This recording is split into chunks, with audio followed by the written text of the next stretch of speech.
Seigneur, tu as dit que ceux qui ont la foi comme un grain de moutarde diront à la montagne, ôte-toi de là et jette-toi dans la mer. Seigneur, tout ce que moi je veux, c'est que $200 sautent du compte de Bill Gates et se jettent dans mon compte. Amen.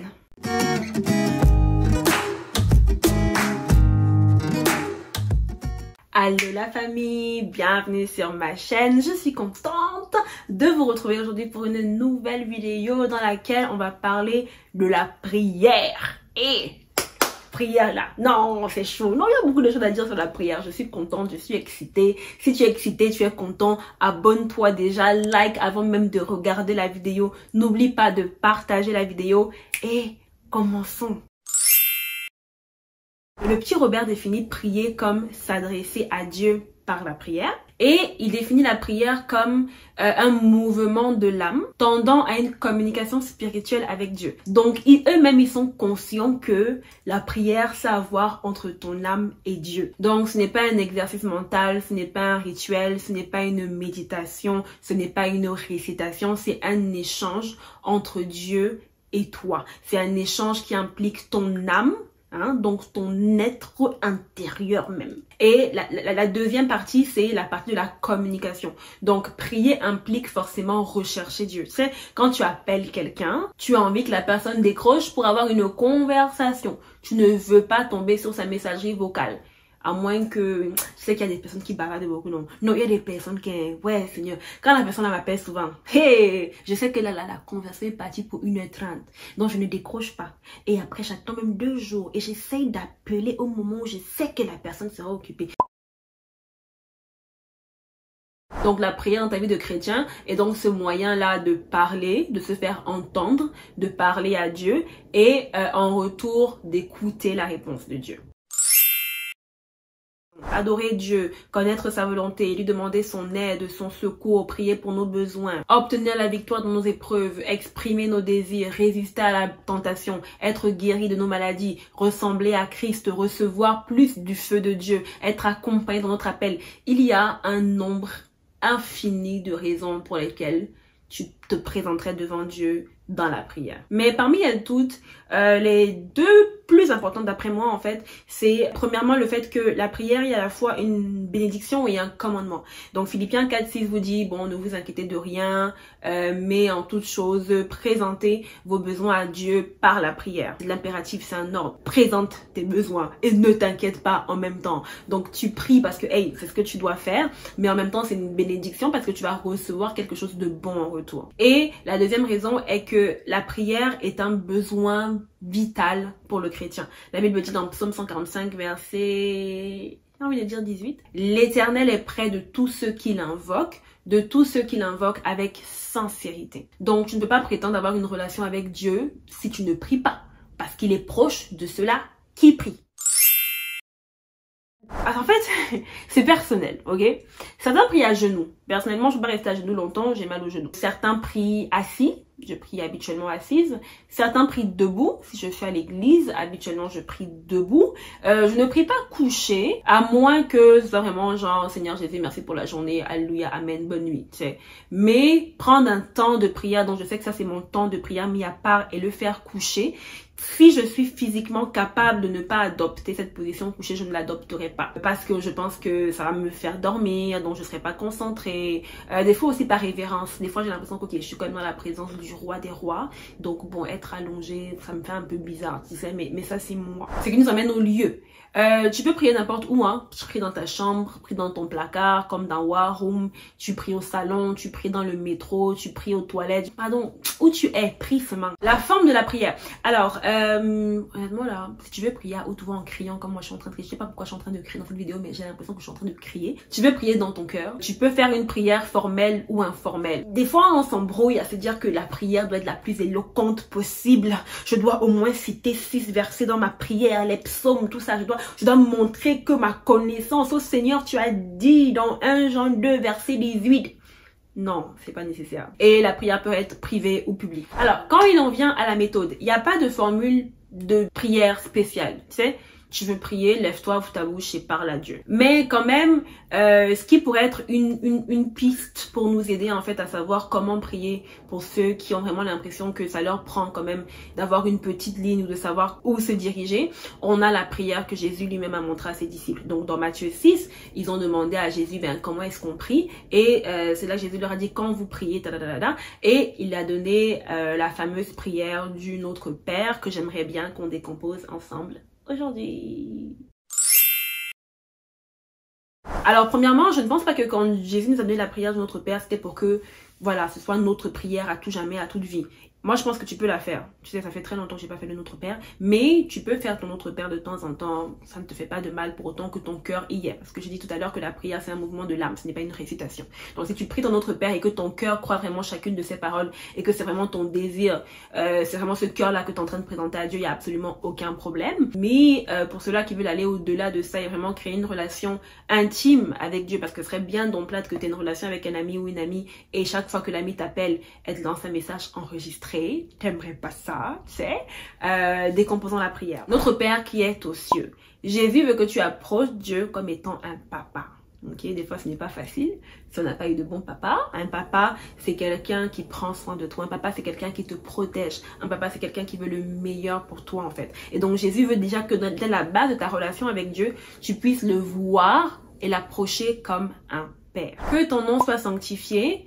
Adore Dieu. C'est ton moment en fait pour toi de reconnaître que Dieu est saint, que Dieu est au-delà et au-dessus de tout ce que tu peux penser, de tout ce que tu peux imaginer. Moi, des fois, quand je vais adorer Dieu et que je suis à court d'idées, j'ouvre mes psaumes et ça m'édifie en fait. Je lis comment sa renommée dépasse la terre, je lis comment il a donné une limite à la mer et je me rends compte que c'est vrai en fait. La mer s'énerve, elle s'agite, mais elle n'a pas le droit d'engloutir la terre en fait. Donc, adorer Dieu nous permet d'être dans cette position en fait où on reconnaît sa supériorité sur nous, mais aussi ça nous édifie nous-mêmes dans la mesure où on réalise en fait à quel point il est grand. Et des fois quand tu commences juste par adorer Dieu, subitement en fait les problèmes même que tu comptais présenter dans ta prière te semblent petits en fait. Là, tu es en train d'imaginer Dieu, on te dit qu'il fait de la terre son marchepied. Tu dis, oh, donc le gars marche sur mes problèmes en ce moment.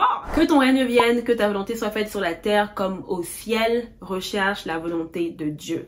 Jésus est en train de te dire que tu dois vouloir que les voies de l'Éternel soient celles qui s'accomplissent. Ce qui n'est pas toujours une prière facile à faire. Je pense que c'est vraiment une des prières les plus difficiles. De dire à Dieu, je te prends toi. Je me mets sous ton joug, je veux ta volonté, je veux que ce soit ce qui toi tu veux en fait qui s'accomplisse parfaitement dans ma vie, mais il faut le faire. Donne-nous aujourd'hui notre pain quotidien, notre pain de ce jour. Repose-toi sur Dieu, dépends de lui. Tu dois attendre de Dieu qu'il réponde à tes besoins de base. C'est pas quand tu as une job, tu travailles de 9 à 5, ton salaire rentre toutes les 2 semaines. Tu ne pries pas tous les jours pour dire « Seigneur, donne-moi mon pain quotidien ». Tu sais que ton salaire va rentrer le 15 et que ça sera ça qui va te servir de ton pain quotidien. Tu sais? Donc, c'est un beau rappel quand même de dépendre de Dieu. Et pas seulement pour nos besoins forcément basiques, là, mais dépendre de Dieu en général. Parce que si tu dépends de Dieu pour ton pain, forcément, tu vas dépendre de Dieu pour élever tes enfants. Tu vas dépendre de Dieu pour pouvoir travailler. Tu vas dépendre de Dieu pour pouvoir partager la parole. En fait, c'est juste une idée de te rappeler que tu dois dépendre de Dieu pour toutes choses. Je m'abandonne. Pardonne nos offenses comme nous pardonnons à ceux qui nous ont offensés. Donc là encore, vraiment, c'est déjà ce niveau de dépendance là, de dire que, ok Seigneur, j'ai besoin de pardonner à ceux qui m'ont offensé, je ne sais pas comment faire, mais toi viens être celui-là qui pourvoit pour moi spirituellement, qui me remplit pour que je sois en mesure en fait de pardonner aux autres. Donc tu es par là en train de demander donc à Dieu en fait de faire croître en toi cette capacité de ressembler à Christ, parce que tu n'arriveras pas par toi-même. Pardonne-nous nos péchés, tu dois te repentir. Quand tu viens auprès de Dieu, en fait, tu dois reconnaître toi tes fautes, tu dois reconnaître tes péchés. Et finalement, ne nous soumets pas à la tentation, mais délivre-nous du mal. La Bible dit que Jésus a déjà vaincu le monde. Mais je dois demander la force, en fait, de ne pas te conformer à ce monde-là. Je dois demander à Dieu la force de résister au diable. Je dois demander à Dieu la force de fuir la tentation. Je dois demander à Dieu la force de vraiment marcher dans ses voies à lui. Et donc ça, c'est ma décomposition du Notre Père. Fait que si tu savais pas trop comment prier avant, j'espère que ça t'a au moins donné une idée de savoir un peu par quoi commencer, quoi. 1 Thessaloniciens 5 verset 7 dit qu'il faut prier sans cesse. Seigneur, je prie que tu bénisses chacune des personnes qui est en train de regarder cette vidéo, que tu fasses ta place dans leur cœur au nom de Jésus. Amen. Prier sans cesse, c'est pas que tu t'assieds 24 heures pour prier parce que sinon tu ne ferais rien d'autre. Mais c'est l'idée qu'ok, tu t'es levé le matin, ok, tu as eu ton temps de prière, le soir peut-être que tu auras un autre temps de prière, mais tout au long de la journée, Dieu vit à l'intérieur de toi. Tu sais, c'est pas que Dieu existe seulement entre 6h et 6h30 quand tu as prié. Non, Seigneur, j'ai besoin de ton aide. Je prie vraiment pour que tu puisses m'aider à terminer cette journée. Seigneur, vraiment, les enfants, s'ils sont en train de crier dans ma tête, je sens que j'ai envie de les gifler. Non, je sens que c'est en train de venir. Seigneur, permets-moi de résister à cela au nom de Jésus. Donc, c'est en fait d'être sans cesse en train de monter quelque chose, une supplication, une adoration en fait. Chanter, c'est prier. Donc des fois là, c'est juste être dans ta maison et puis de lancer une louange en fait. Donc prier sans cesse, c'est vraiment passer sa journée en pensant à Dieu, d'après moi. Pour revenir encore à Matthieu 6, il y a beaucoup de choses de près dans Matthieu 6, quand Jésus dit « mets-toi quand tu veux prier ». Et le « quand » là implique aussi pour moi que c'est intentionnel. Tu sais, tu pries pas parce que ouais, t'as le feeling. Non, n'attends pas d'avoir le feeling pour prier. Honnêtement, sinon tu vas taper 3 jours. Le feeling va jamais venir. La prière doit être une discipline en fait. Tu dois te lever et savoir qu'à telle heure je prie, à telle heure j'ai mon temps avec Dieu. C'est intentionnel, c'est une discipline, c'est quelque chose qui doit rentrer dans ton quotidien. C'est sûr qu'il y a des moments où tu auras envie de prier. Tu sais, il y a des moments là où tu sens que soit tu es éloigné de Dieu, soit tu as un feu particulier. Mais il y aura aussi des moments où tu n'as pas envie parce que tu passes par des choses difficiles, parce que tu es bantané, parce que tu es fatigué, parce que tu as sommeil. N'empêche que va falloir que tu pries. Et dans ta prière, va falloir que tu inclues le temps d'écouter Dieu. Parce qu'on l'a dit tantôt, c'est une communication. Ok, ce n'est pas dans un seul sens. Et je pense que je ferai une vidéo sur les mythes sur la prière qui sera donc intéressante. Donc abonne-toi. Mais ça, c'est une communication. Donc tu dois prendre le temps de parler à Dieu. C'est pas que tu viens, Seigneur, blablabla, je veux ça, je veux ci, amen, tu es parti. Et le gars, il n'a rien à te dire. Même si le temps d'écoute là, c'est un temps où tu ouvres ta Bible pour quand même recevoir ce que Dieu a pour toi. C'est un temps où tu ouvres ta dévotion matinale. Mon cher, prends le temps d'écouter Dieu. Et puis, regarde ma vidéo, comment Dieu nous parle. Le lien est là. Alors, on prie Dieu le Père. Dans Matthieu 6, Jésus dit, quand vous priez, c'est notre Père qui est aux cieux. On prie au nom de Jésus. Dans Jean 14, Jésus dit, tout ce que vous demanderez à mon nom, je le ferai. Et on prie par le Saint-Esprit. Et Éphésiens 6, 19 dit, faites en tout temps toutes sortes de prières par l'Esprit. Tu pries Dieu le Père au nom de Jésus par le Saint-Esprit. Maintenant, pour moi là, si tu adresses ta prière à Jésus, au Saint-Esprit, à Dieu le Père, c'est pas un problème. Parce que ça sera pas au même endroit. Vraiment, ils ont plus ou moins la même adresse. Bon, techniquement, Jésus est monté au ciel. Donc Jésus n'est pas sur la terre, le Saint-Esprit est sur la terre. Mais cependant, n'empêche que ils ont tous la même adresse. Ok, 3 personnes, un seul Dieu. Donc il n'y a pas de problème si dans tes prières c'est toujours Dieu mon Père ou Seigneur, ou tes prières c'est toujours Jésus aide-moi, Jésus pourvois, Jésus donne-moi, ou que ta prière c'est Saint-Esprit, on veut ton feu, Saint-Esprit descend, Saint-Esprit X, Y ou Z, tu vois. Donc dans ce sens-là, qui prier pour moi n'a pas tant d'importance. Tant que c'est à une des personnes de la Trinité, il faut préciser. Je vais prendre quelques minutes là pour parler de la prière au Saint, à la Vierge Marie, etc. Alors la position officielle de l'Église catholique est qu'on ne prie pas les saints, ok, mais on demande aux saints de prier pour nous. D'accord?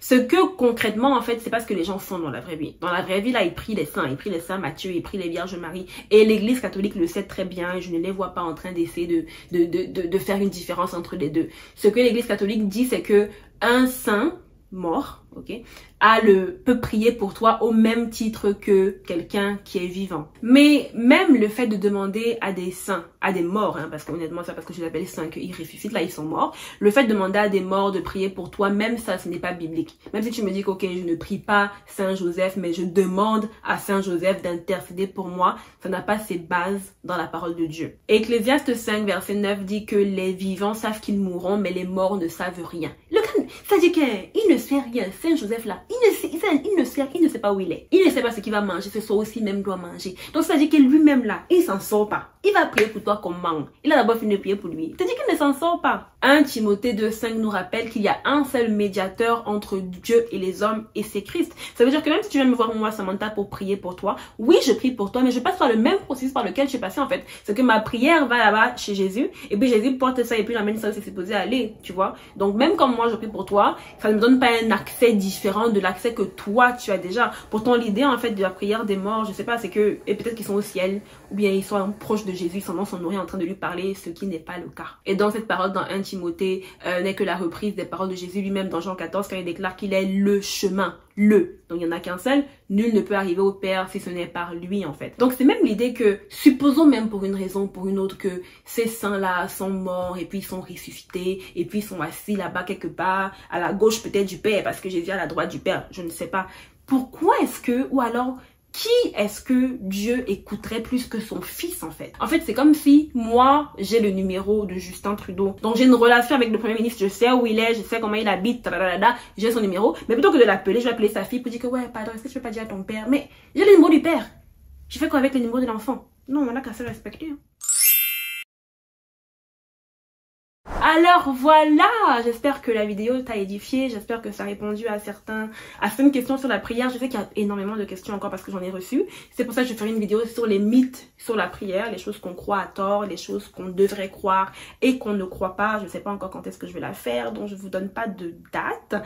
Par contre, ma prochaine vidéo sera justement est-ce que Dieu répond aux prières? Ça sera donc finalement la suite de ce qui s'est passé avec mes problèmes de oh t'as été expulsé, donc je mets le lien ici si vous n'avez pas encore regardé cette vidéo là. Abonne-toi si ce n'est pas déjà fait, on est en train d'aller aux 1000 abonnés. Je remercie vraiment sincèrement de mon cœur tous ceux qui se sont abonnés récemment, tous ceux qui m'écrivent personnellement sur Instagram, tous ceux qui commentent les vidéos. Vraiment vous me boostez, vous m'encouragez, vous me donnez vraiment l'impression que je ne me suis pas trompée d'appel et que je suis où est-ce que Dieu voulait que je sois.